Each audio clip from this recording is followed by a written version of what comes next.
Olá para você que está acessando mais este vídeo do estudo sobre as alianças da Bíblia.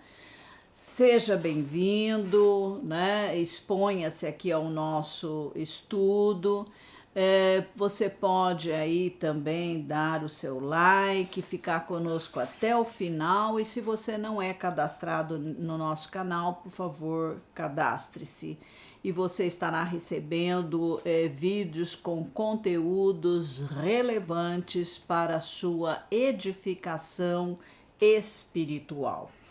E nós estamos falando sobre a aliança eterna. Aliás, quase concluindo, né, esta aliança. Então, se você perdeu, né, os capítulos anteriores, você pode se expor aos nossos vídeos, eles estão todos aí postados no YouTube. E também os nossos estudos são acompanhados por apostilas. E você pode também adquirir a apostila. Entre em contato conosco e nós estaremos aí facilitando isso para você. Portanto, nós vamos falar agora sobre o sangue da aliança eterna. Desculpa. Porque o sangue é a vida do ser humano e de todo ser vivente, né? Principalmente os vertebrados, né? E porque o sangue do ser humano se tornou corrupto pela entrada do pecado, então um sangue sem pecado era necessário para redimir o ser humano. Então veja, né? Deus ali na eternidade, né, no conselho da triunidade, entre as três pessoas, a pessoa do Pai, do Filho e do Espírito Santo, são oniscientes, eles já teriam conhecimento sobre tudo, né, o que ainda vai acontecer milênios à frente. Não há na verdade, um tempo na eternidade, né?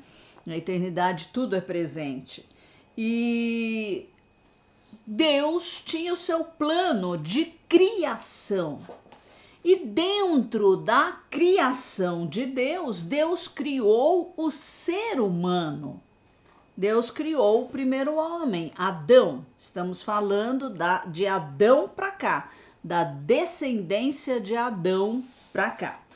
E como Adão caiu, ele é cabeça de uma raça, a raça humana.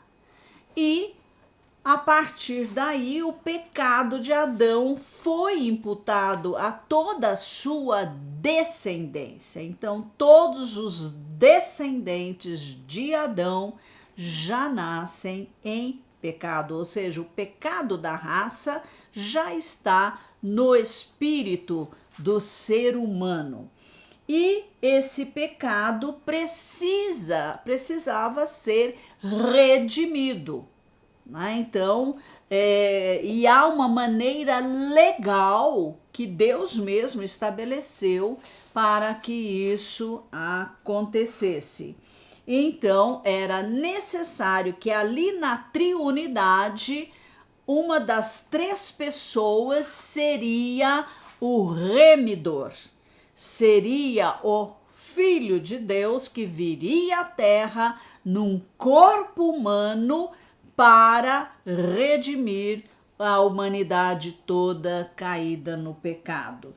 E só que esse filho teria que entrar na terra de uma maneira sobrenatural, porque não poderia ser por um nascimento entre um homem e uma mulher. Então, o homem, ele passa a semente do pecado para os seus descendentes. E no caso, então, nós vimos que Jesus, ele foi concebido sobrenaturalmente no ventre de uma virgem chamada Maria. E a semente de Deus que gerou Jesus no ventre de Maria foi sua palavra, para que não haja nenhum mal entendido, ok? Há mentes perversas que destroem tudo, né? Tiram o contexto real, verdadeiro e deturpam tudo. Deus criou o universo falando, dizendo: haja luz, haja luminares, apareçam as estrelas. Então Deus, quando fala, ele cria. E quando ele mandou dizer, o anjo dizer a Maria: darás à luz a um filho. A palavra filho foi a palavra que gerou um filho no ventre virgem de Maria. Então o Espírito Santo cobriu a Virgem Maria e fez com que essa palavra fosse plantada ali no seu útero e um corpo foi gerado para Jesus. Só que foi gerado sem pecado. Esse corpo tinha sangue, porque o corpo humano é carne e tem sangue. O sangue é a vida do nosso corpo. Então, veja, esse sangue não tinha pecado. Jesus, em seu espírito, não trazia o pecado da raça humana.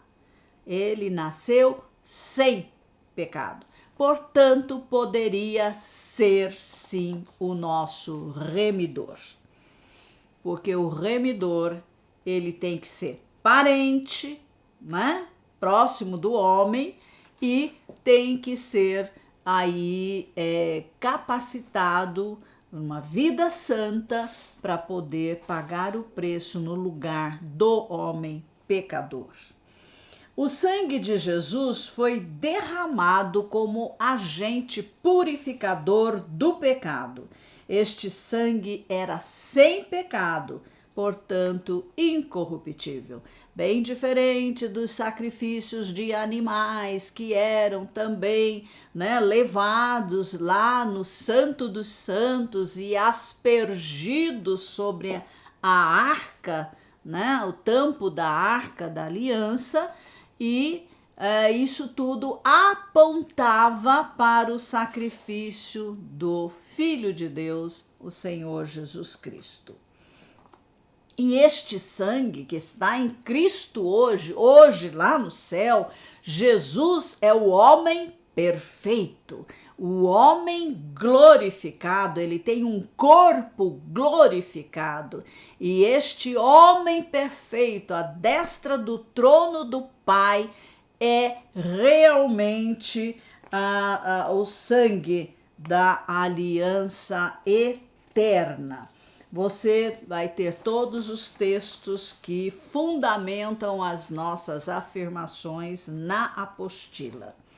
Todo o sangue, então, dos sacrifícios do Antigo Testamento apontavam para o sangue do Senhor Jesus Cristo.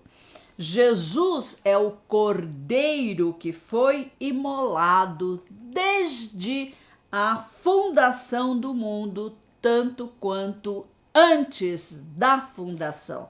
Deus Pai não foi pego de surpresa diante da queda do primeiro homem que ele criou, o homem Adão. Deus já antes de criar o ser humano, Deus já sabe todas as coisas. Ele é onisciente. Através deste sangue, o pecado tem um fim.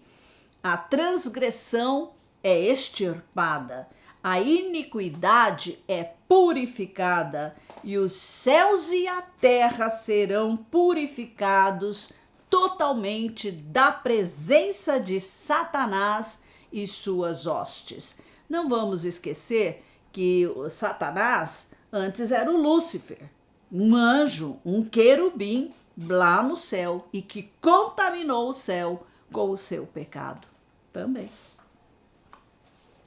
O mediador da aliança eterna. Então nós temos o Senhor Jesus Cristo. O sacrifício do seu corpo sem pecado e do seu sangue pertencem à sua perfeita humanidade. Jesus, homem perfeito. Então, o único que esteve aqui na terra e que foi perfeito. O sacerdócio e o ministério mediador pertencem à sua divindade. Portanto, Jesus tinha a natureza humana e tinha a natureza divina, porque ele nasceu do Pai, né? De Deus Pai. Então, ele já trazia em seu espírito a natureza divina. E então podemos dizer o Deus homem, né? Jesus e a pessoa mediadora na triunidade. Esse sacerdócio recebeu um juramento segundo o sacerdócio de Melquisedeque, aquele ser misterioso que aparece lá para Abraão, né? Na aliança com Abraão, a quem ali Abraão, né, ceou, e isso fala de um ser sobrenatural, um ser sem princípio nem fim de dias, e Jesus Cristo vive no poder de uma vida indissolúvel pela ressurreição. Todos os sacrifícios de animais, nenhum animal ressuscitou, e era animal, não era ser humano, até que isso culminou no sacrifício perfeito, que foi o sacrifício do Senhor Jesus, porque ele ressuscitou dentre os mortos e está assentado, glorificado à destra do Pai. E então não haverá outro sucessor para Jesus, não haverá mudança no seu sacerdócio. Tudo culminou, se cumpriu no sacrifício de Jesus e sua ressurreição. Todos os sacerdotes terrenos, ou seja, os patriarcas, os sacerdotes araônicos e levíticos, eram sombras do sacerdócio eterno de Jesus.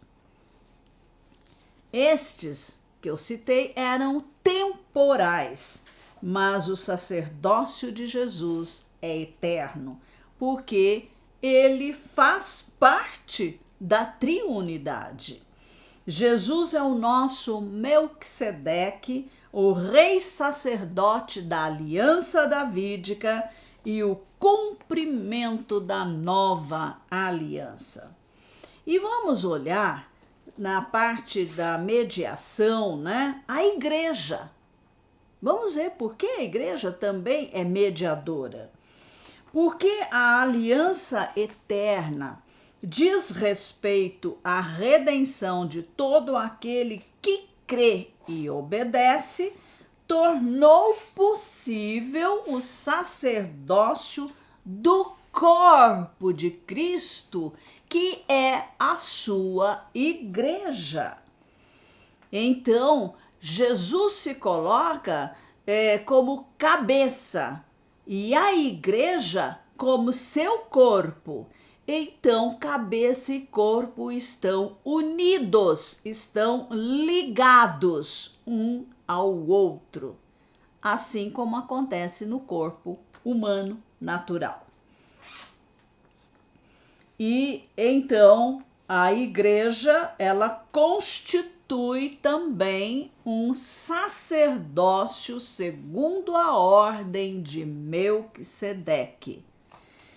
E os crentes são reis e sacerdotes para Deus e seu Cristo eternamente. Todos os sacerdócios anteriores eram sombras desse sacerdócio segundo a ordem de Melquisedeque. É em Cristo que Deus Pai vê o crente da nova aliança. Quando Deus Pai olha para mim, para você, ele nos vê em Cristo, por meio de Cristo, através do que Cristo fez por nós. E então nos coloca aí como reis sacerdotes para sempre, segundo a ordem de Melquisedeque, que foi rei de justiça e rei de paz. O santuário da aliança eterna. Será que lá no céu tem um santuário? As Escrituras claramente declaram que há um santuário celestial, um tabernáculo ou um templo no céu.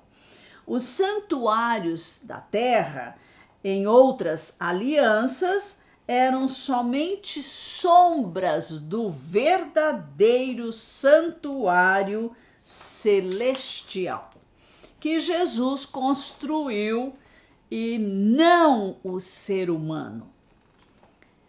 Novamente, todo o ministério de santuários terrenos eram apenas sombras do ministério de Cristo no santuário eterno que é celestial. A carta aos Hebreus trata especificamente com o sacrifício, o sacerdócio e o santuário de Cristo. Precisamos fazer um belo estudo profundo aí na carta aos Hebreus.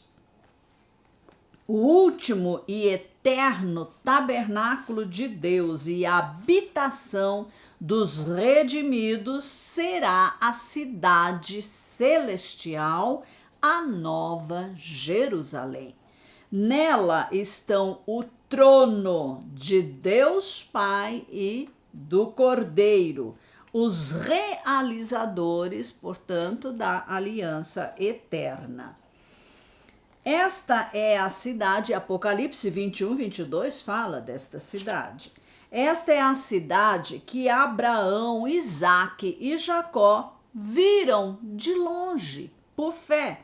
Uma cidade que tem fundamentos e cujo arquiteto é Deus mesmo. Esta cidade celestial estará situada nos novos céus e nova terra. O selo da aliança eterna. Há dois aspectos que pertencem a Deus e que pertencem ao homem. O primeiro, o selo do Espírito Santo. Quando a aliança eterna foi feita lá nos conselhos da triunidade, o Espírito Santo foi indicado para ser o sinal, o selo e o penhor desta aliança.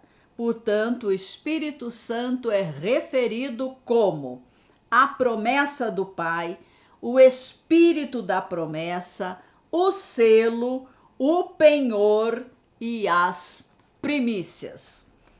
O Espírito Santo, como selo da nova aliança, que é a que nós estamos vivendo, como as primícias e como penhor, aponta para o selo e a obra do Espírito Santo em sua plenitude, que tem lugar na entrada na aliança eterna. Então veja, se isso está meio confuso para você, vamos relembrar. Lá nos conselhos da triunidade, antes da fundação do mundo, né, esse conselho estabeleceu como tudo iria acontecer e funcionar entre eles. O que o Pai faria, o que o Filho faria e o que o Espírito Santo faria. Eles são unidos, mas cada um é uma pessoa e tem uma função. Então, Deus Pai, eles planejaram, né? O planejamento, a palavra vem do Pai, mas existem os executores, né? E lá na eternidade, Jesus se chamava Verbo de Deus, como Deus, Verbo de Deus, verbo, a palavra, né? E esta palavra um dia se fez carne e habitou entre os homens. Bem, mas Jesus, o Senhor criou Adão, criou Eva, né? Formou, aliás, com as suas próprias mãos. E ele tinha planos específicos para Adão e Eva, né? Eles teriam uma descendência, claro. Estavam sem pecado. Só que Deus não criou robôs, não formou nenhum robô. Ele deu livre arbítrio a esse ser criado por ele, a esse primeiro casal. E eles foram tentados e caíram. Nós já vimos isso lá na aliança edênica, adâmica depois. Depois veio a primeira aliança da criação, a edênica, onde Deus trata aqui com a Terra, o planeta Terra, preparando, né, esse planeta para o homem morar. E nós vimos que este homem, o Adão e Eva, os dois juntos, foram tentados e caíram, obedeceram à serpente, o diabo, Satanás. E ali então entrou o pecado. Quando esse pecado entrou, imediatamente o Conselho da Triunidade já elaborou todo um plano de redenção para este ser caído no pecado, porque não era plano de Deus que o homem vivesse eternamente no pecado. Sempre foi plano de Deus redimir, resgatar, né? E o pecado separa o homem de Deus. Não há comunhão, não há relacionamento. Então Deus teve que estabelecer as alianças redentivas. E começa com a adâmica. E nós já temos um primeiro evangelho, boas novas anunciadas lá em Gênesis 3,15, quando Deus disse que a semente da mulher pisaria a cabeça da serpente. Isso já apontando para o sacrifício do Filho de Deus, para a cruz. E aí então começam as alianças redentivas. Adâmica, noética, abraâmica, depois a mosaica, canaanita, davídica, a nova aliança, que é a que nós estamos vivendo, e da nova aliança passaremos para a aliança eterna, porque depois desta aliança não haverá outra, somente a eternidade. E então passaremos a viver na eternidade com o Senhor, nessa cidade, a Nova Jerusalém, construída por Deus mesmo para nós, ok? É importante entender isso, que veja que o círculo se completa. Tudo começa na aliança eterna, no conselho da triunidade. Vem todas as alianças, né, a de criação, depois as redentivas e voltamos para a eternidade. Vejam, esse é o plano de Deus. E Deus só se relaciona conosco por meio de aliança. Então, quem não estiver aliançado com Deus, não estará com ele na eternidade, na aliança eterna. É simples assim. Deus não age de outra forma. Então, quanto antes, aqui e agora, você precisa fazer uma aliança com Deus, aceitando, crendo, recebendo o sacrifício de Jesus por você em fé e vivendo à altura desta aliança chamada Nova Aliança em Cristo Jesus, ok?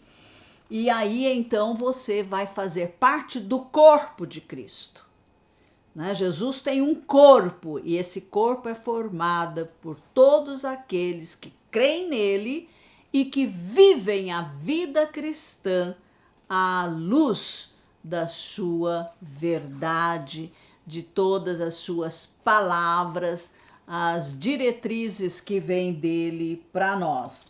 Então, o corpo de Cristo, veja, uma coisa linda, muito bonita, que também nós temos que entender. Hoje nós estamos vivendo nesse corpo físico, mas esse corpo físico ele não entra na eternidade, ele precisa ser transformado num corpo glorificado para poder habitar na eternidade, na Nova Jerusalém com o Senhor, para estar junto com o cabeça, corpo e cabeça, corpo glorificado de Cristo. Então, o Espírito Santo é quem vai concretizar esta obra em nós. Essa é a função dele, ok? E seremos entregues para Jesus, né? E estaremos por toda a eternidade com ele. Então, que você possa entender, abrir, leia os textos, né? Leia várias vezes para que você possa assimilar tudo o que esse estudo traz para você, ok? Que o Senhor te abençoe poderosamente. Amém.